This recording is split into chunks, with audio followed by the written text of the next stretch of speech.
విరామం భూయో భూయో నమామ్యహం.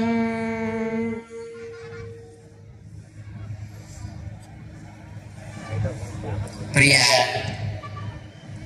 భగవద్బంధువులారా, హైందవ శంఖారావం పిలుపుతో మన రాష్ట్రపు నలుమూలల నుంచి ఇక్కడికి శ్రద్ధతోటి, భక్తితోటి, ప్రేమతోటి, అంకిత భావంతోటి, శ్రమ పక్కన పెట్టి వచ్చిన మీ అందరికీ ముందుగా అనేక మండల శాసనాలు చేస్తున్నాం. మీరందరూ ఎండలో కూర్చున్నారు, ఎండని మీరు ఆస్వాదిస్తున్నారు. మా స్వాములంతా చక్కగా నీడలో కూర్చున్నారు. కానీ మీ ముఖాల్లో ఆ ఎండని కూడా చల్లబరచగలిగేటటువంటి తేజస్సుని మేము గమనిస్తున్నాం.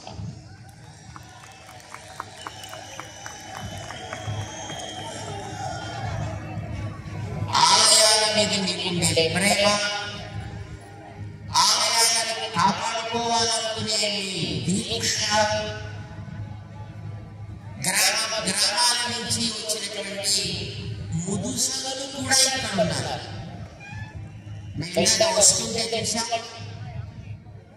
కర్ర పట్టుకుని నడిచేటటువంటి 80 సంవత్సరాలు దాటినటువంటి మాతృమూర్తులు కూడా అలా వంగుతూ వస్తున్నారంటే మీలో ఉండేటటువంటి ఆలయాల పైన మీ శ్రద్ధ ఆలయాలకి రక్ష. ఇది వర్ధిల్లాలి ముందుగా మేము ప్రార్థన చేస్తున్నాం. ఆలయాల గురించి చాలా మాట్లాడారు, ఇప్పటిదాకా మీకు చాలా చెప్పారు. మేము మిమ్మల్ని 2 సామాన్యమైన మాటలు అడుగుతాం, మీరు సమాధానం చెప్పాలి. మీరు ఎంతమంది సెల్ ఫోన్ వాడతారు? అందరూ వాడతారు. సెల్ ఫోన్ కొంతసేపు వాడిన తర్వాత ఏం చేయాల్సి వస్తుంది? దానికి మళ్ళీ ఛార్జింగ్ చేయాలి, రీఛార్జ్ చేయాలి. చేయకపోతే సెల్ ఫోన్ పనిచేస్తుందా? సెల్ ఫోన్ లేకపోతే మన రోజు గడుస్తుందా?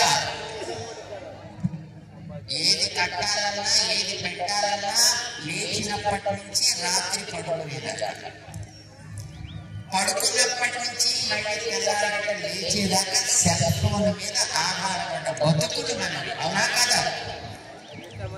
మరి ఆ సెల్ ఫోన్ రీఛార్జ్ చేసుకోవాలన్నా, చేసుకోవాలంటే సెల్ ఫోన్ ఎక్కడ పెట్టాలి? కాదు, ఛార్జింగ్ పాయింట్. ఆ పాయింట్ పర్ఫెక్ట్ గా ఉండాలా వద్దా?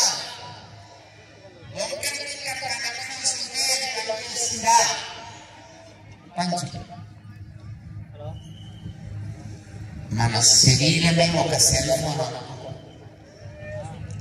మన జీవితమే ఒక సెల్ ఫోన్ జీవితం. మన భారతీయ జీవన వ్యవస్థ ఒక సెల్ ఫోన్ జీవితం అనుకోండి. ప్రొద్దున లేచినప్పటి నుంచి మర్నాడు ప్రొద్దున లేచేంత వరకు ఎన్ని పనులు మనం చేస్తున్నామో వీటన్నిటికీ కూడా కేవలం భక్తుల కోసం మనం చేయకుండా భగవంతుడి సేవగా చేస్తున్నాం.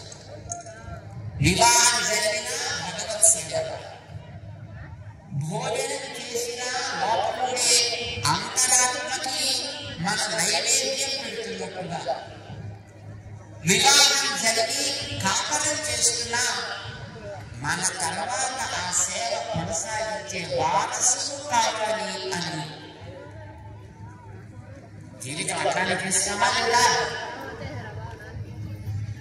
ఏ పని మనం చేసినా దైవ సేవగా చేయాలి అని, అది ఒక యజ్ఞంగా భావించాలి అని మనకి మన పెద్దలు, మన గురువులు, మన తల్లిదండ్రులు నేర్పిస్తే ఈ జీవితం అనేటటువంటి సెల్ ఫోన్ మనం అట్లా సాగిస్తున్నాం, అన్ని వ్యవహారాలు చేస్తున్నాం. మరి దీనికి రీఛార్జ్ ఎక్కడ పెట్టాలి? మనలో ఉండే ఆ భావనని ఎక్కడ మనం రీఛార్జ్ చేసుకోవాలి? ఆ రీఛార్జ్ సెంటర్ ఆలయం. ఆలయంలో మనం మళ్ళీ మన మనస్సుని రీఛార్జ్ చేసుకోవాలంటే ఆలయం వ్యవస్థ బాగుండాలా వద్దా? మరి రీఛార్జ్ పాయింట్ సరిగ్గా పనిచేయకపోతే మీ సెల్ ఫోన్ ఛార్జ్ అవుతుందా? అట్లానే ఆలయ వ్యవస్థ బాగోలేకపోతే, ఆలయ వ్యవస్థ సరిగ్గా సాగకపోతే మన జీవితాన్ని కూడా మళ్ళీ అర్థం చెప్పుకోగలిగే స్థితి ఉండదు. కనుకనే ఆలయాలు బాగుండాలి. మీరందరూ ఇక్కడ దేనికోసం వచ్చారు? ఇప్పుడు ఆలయ వ్యవస్థ బాగుండాలి అని అడగడానికేనా కాదా? ఇది బాగుండాలి అని గతంలో మహారాజులు ఆలయాలు కట్టారు, జమీందారు ఆలయాలు కట్టారు. వాటికి వందల ఎకరాల భూములిచ్చి, లక్షలు ఖరీదు చేసే ఆభరణాలు ఇచ్చి, వాటి పోషణకి ఎంతెంతో పెద్ద వ్యవస్థను చేశారు. ఎందుకంటే ఆ వ్యవస్థతో ఆలయం బాగా సాగితే ఆలయానికి వచ్చే మనందరి జీవితాలు సమర్థవంతం అవుతాయి. మన జీవితాల్లో మనం హాయిగా బ్రతకగలుగుతాం, సమాజం సుఖశాంతులతో ఉంటుంది అనే సంకల్పంతో ఒక్క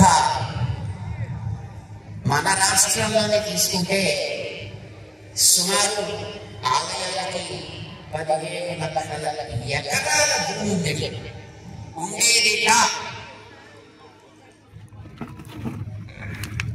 అది క్రమంగా ఐసుగడ్డ కరిగినట్టుగా డిపార్ట్మెంట్ చేతుల్లోకి వెళ్ళిన తర్వాత కరిగి ఈ రేటు ఒక 4.5 లక్షల ఎకరాలుగా మిగిలింది. అంటే ఎంత పోయింది? ఆలయాలకు చెందినటువంటి ఆస్తులు, ఆలయాలకు చెందిన భూములు, ఆలయాల్లో జరిగే ఆరాధనలు, ఆలయాలకు సంబంధించిన మనందరి యొక్క జీవితానికి కావలసిన నిర్ణయాలు ఎవరు చేయాలి? అసలు ఏమిటో తెలియనటువంటి ఆఫీసుల్లో పనిచేసుకునే అధికారులు చేయాలా? ఎవరు చేయాలని అది అడగడానికి మీరందరూ ఇక్కడికి వచ్చారు. అది ఎవరిని అడగాలో మీ అందరికీ తెలియాలి.